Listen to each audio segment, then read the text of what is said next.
What's up, YouTube? So today I wanted to talk about my favorite Star Wars books, my top five. This was a pretty simple list actually to compile. These are five books that always stood out to me. Um, some of them you may have expected, but some of the last one I know is not on a whole lot of people's list. So now these are just my personal favorite. I'm not saying these are the best or anything. These are just my personal favorites. So the number one, my favorite EU novel is Vector Prime. This is the first book in the New Jedi Order.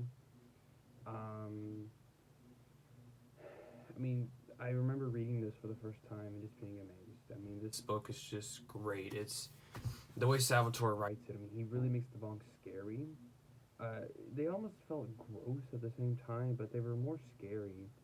Um, and of course the big death that happens. And I'm not going to do any sort of spoilers, but the big death.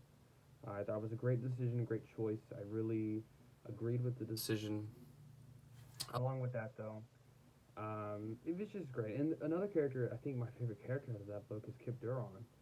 I mean, he really shined in that book, and I think I was kind of unexpected. I thought Kip Duron would just be, I thought he'd be in the series, but he would just be like, maybe at the council meeting and they mention how well Kip Duron's there.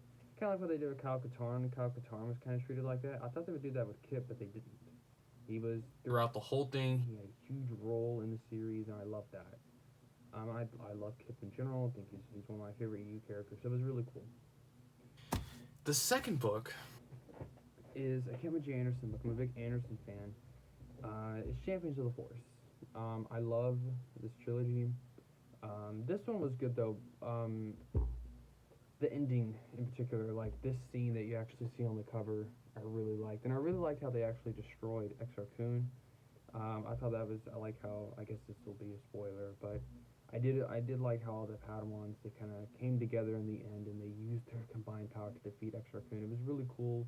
There's obviously a really cool theme there that I really enjoyed. But Kip in this trilogy was great too. That's one of the reasons why I love this trilogy so much. In fact, I really want to reread it again. Kip Duron, which is a character that I really liked, and I really liked his redemption. I thought that was really cool, even though he killed billions, but it was really cool. This third one is on a lot of people's list. It's probably on most people's list. Heir to the Empire. This is a novel. This was the first novel I ever read in the EU. This is what started me on the EU. I remember reading it for the first time, and I was at my dad's house, and it was, I'm just reading, I'm like, whoa, this is so neat. I really liked the characters, I really liked where they were taking it, and then I remember when Mara showed up, and I'm like, wait, Mara's in this too? Because of course I heard about her, but I didn't know much about her, other than being Luke's wife, but beyond that, she was in it, and it was just a really, really just cool book, like everybody else says, it really feels like a sequel. It feels like George Lucas wrote this thing. I mean, it was just that good, and the characters were just so good. And I think this novel probably has the best opening out of any book. It's so simple, but it really just shows you how the opening it's Pelion and Thrawn. They're getting attacked by rebel troops or rebel ships, and it was just a novel that I felt had a lot of, I don't know, charm. It felt like a Star Wars book. It felt like, or not a book. It felt like a Star Wars movie. It felt like a movie. In this next book, I got the same feeling when I first read it. Shadows of the Empire. Again, another little story people love. There is something in here though. Shizor. I mean, I love Shizor. I think he's a great character, but yeah, he's kind of perverted, and that was really uncomfortable to read. But beyond that, again, this felt like a movie. And it's interesting because the multimedia project, Shadows of the Empire multimedia project, was marketed as a movie without the movie, right? And I haven't really read anything else or played the game. I haven't read any of the comics or the junior novel. The only thing I've experienced out of Shadows of the Empire is the novel.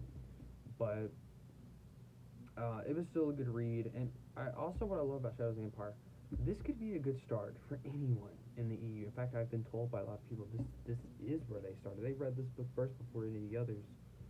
and and of course they loved it, right? They it also felt like a movie, like I said earlier, and it felt like a proper bridge between Empire and Jedi, and of course the new characters in it, Shizor, um, his droid, his I don't remember her name, which I probably sure I could turn the page here and look. Guri is her name. She was a cool character too. Dash Rendar, he's your Han Solo ripoff, but he's still an interesting character. And what's interesting now, what I was kind of disappointed about, Boba Fett's on the back of the cover here, and I thought he would have a bigger role in it. In the main novel, he doesn't. Now I know he has more of a role in the comics, but he didn't really have a role in the novel. I mean, he kind of shows up one time and leaves. But yeah, it's a good story. Good story. Great story. the last book on this list. Um, is Darksaber by Kevin J. Anderson. Another Kevin J. Anderson book. I just noticed all of these are Bantam books except Vector Prime, which is I think really cool. But I love the Bantam era, so that's where I started. But Darksaber, this novel gets a lot of hate because it's in the Callista trilogy. Callista's in it, but that's not why I think it's so good. Why I think it was so good for was first of all, I love the team up between Pelion and Dala. I thought that was an excellent idea, and it really kind of brought together, kind of merged the two worlds there. Zahn's world and Anderson's world. Even though it's the same world, right, same universe, it's cool that he kind of, unified them by bringing those two characters together. They both had some major defeats and They were looking for some sort a renaissance, and they almost got it until Dorsky 81 showed up, and that happened. What happened with that? Um, but also, what I liked about this was, I mean, there was a really cool side plot I remember with Kip and Dorsky 81. They had a really cool relationship, and they had a similar friendship in this trilogy too. But what's cool about This book is it basically is a sequel to these books, and that's what I really liked.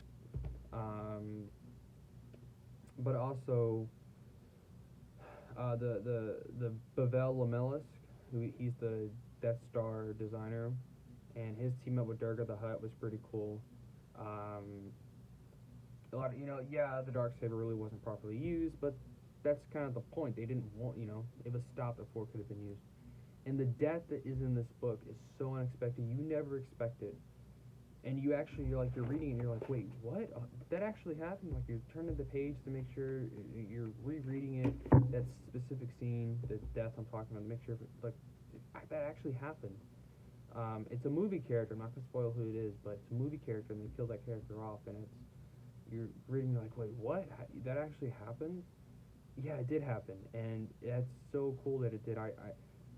People get so mad at character deaths nowadays, and I'm just like, you know what? If it's done right, even if you love the character, if it's done right, if it's done at the right time, at the right moment, it's beautiful, and usually it is. And I feel like down in the EU, when they kill characters off, most times it's done well. It's done at the right time. It's not done for shock value or anything. It's done at the right time, and it has some meaning. Um, but this is a good book, and I really liked it. It also had a pretty cool opening. Luke and Han, they're on Tatooine, and they're disguised as sand people, and they to learn a little bit about their culture. It's really neat. So, yep, those are my top 5 favorite Star Wars novels. Thanks for watching.